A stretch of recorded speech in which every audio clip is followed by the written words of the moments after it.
I'm CJ Sarter. I'm here with Mary Manhein, who's the author of the 2014 River Reads book selection, Bone Remains, Cold Cases in Forensic Anthropology. And she's also head of the FACES Lab here at LSU. Thanks for letting us come by. Oh, you're welcome.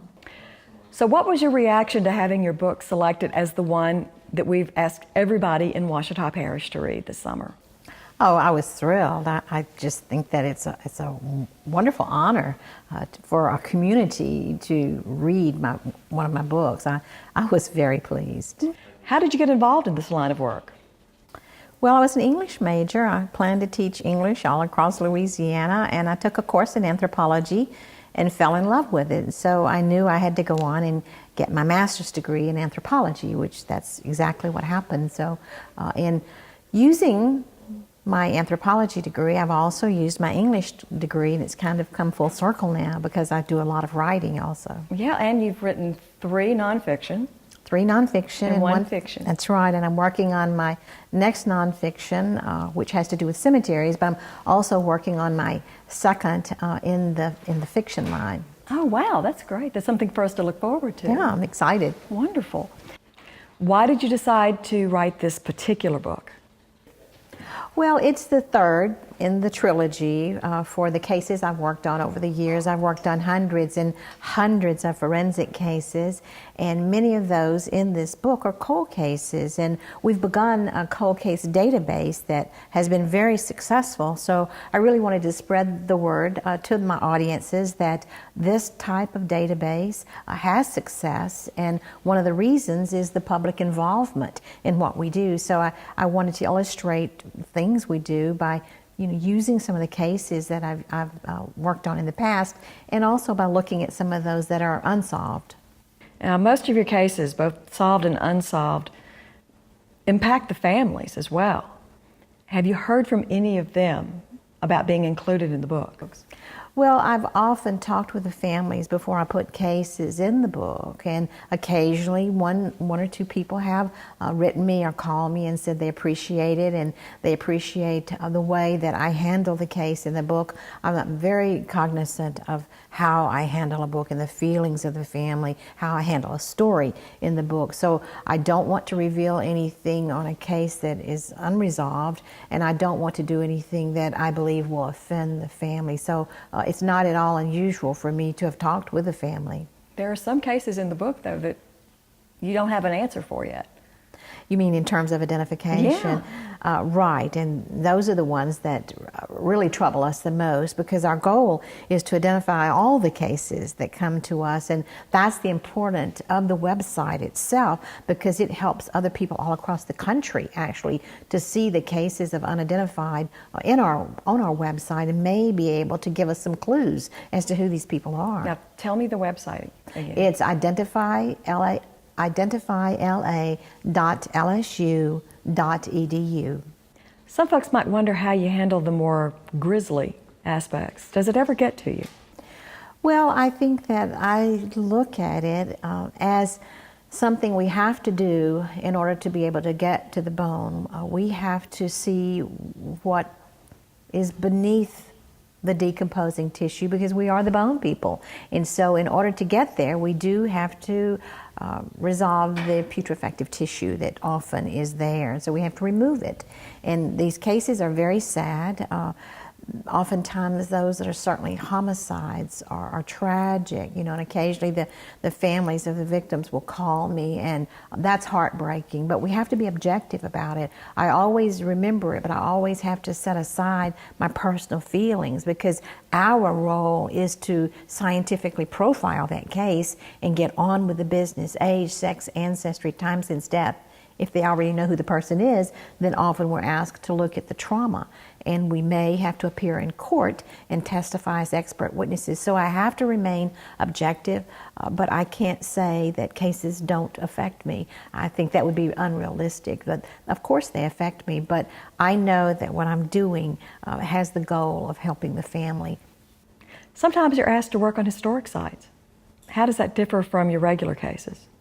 Well, for one thing, you don't have an emotional attachment to it, because for people to say, this case doesn't bother me, or I just don't even think about this case, I think is unrealistic. But when it's a historic or prehistoric case, you can separate yourself from it, because so much time has occurred since the event. So it's much easier to do that. And it's intriguing also, because we don't have to harden our minds against it. You know, you just go on and be the science and then forget it.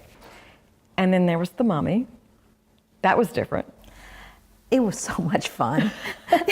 That mummy was a mummy that my sons and I used to look at when we would go down to the museum here in Baton Rouge when they were very young in the 1980s.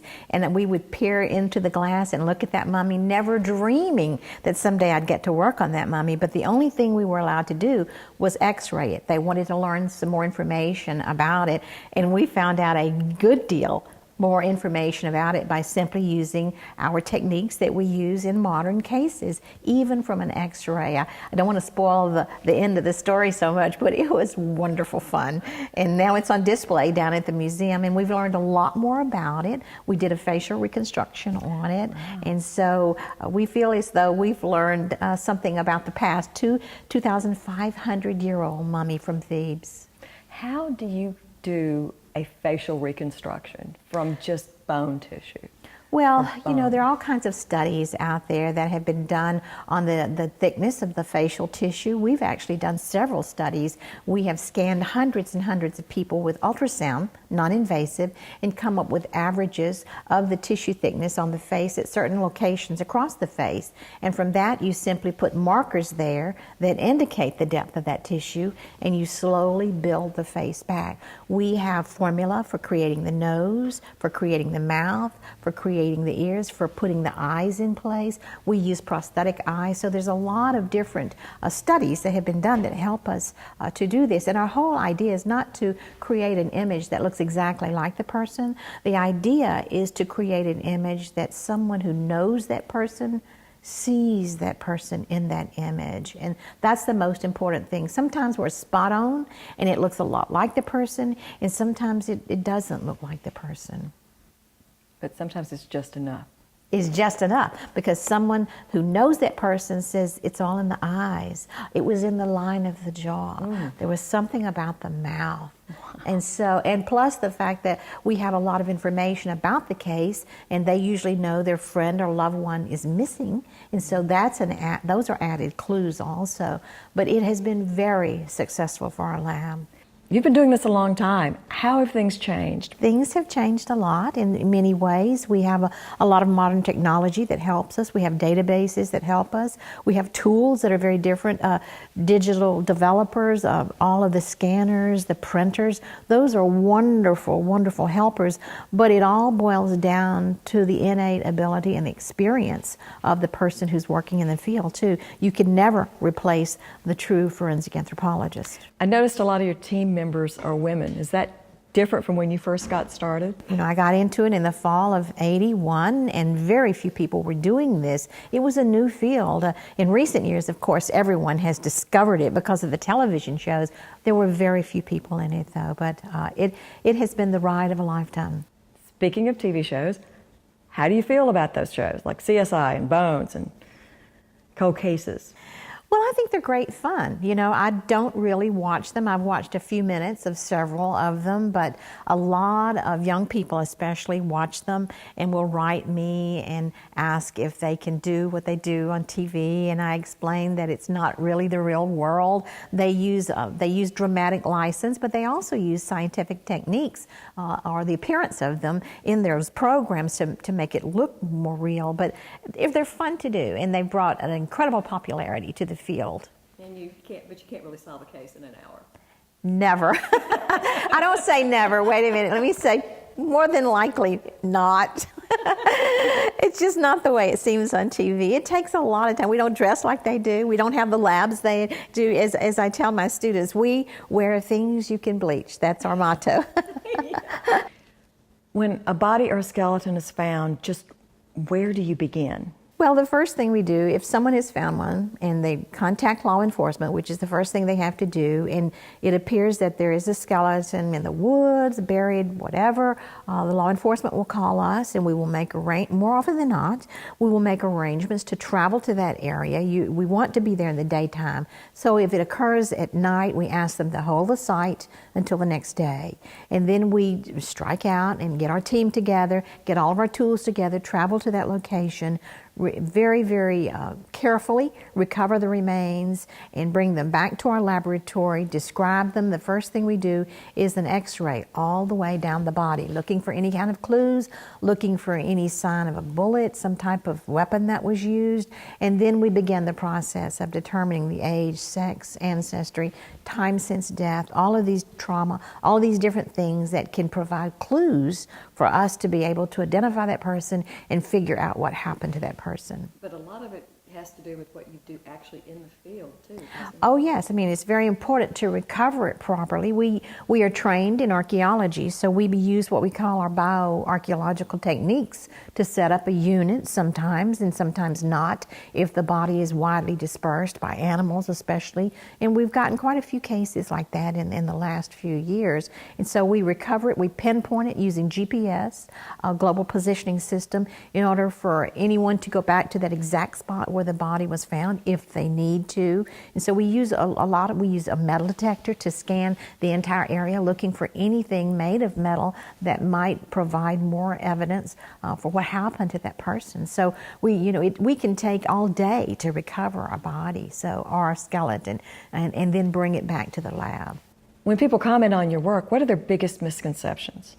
Well, that we can solve every case, that DNA solves everything, and it doesn't, that we should be able to get everything taken care of in a day or two. Sometimes it takes us weeks and weeks to resolve a case, and it's never really resolved until the person's identified and maybe the perpetrator or the alleged perpetrator is found, goes to court, adjudicated, all of these things. So a case is not over after we get through doing the profile and sending the report to the law enforcement agency.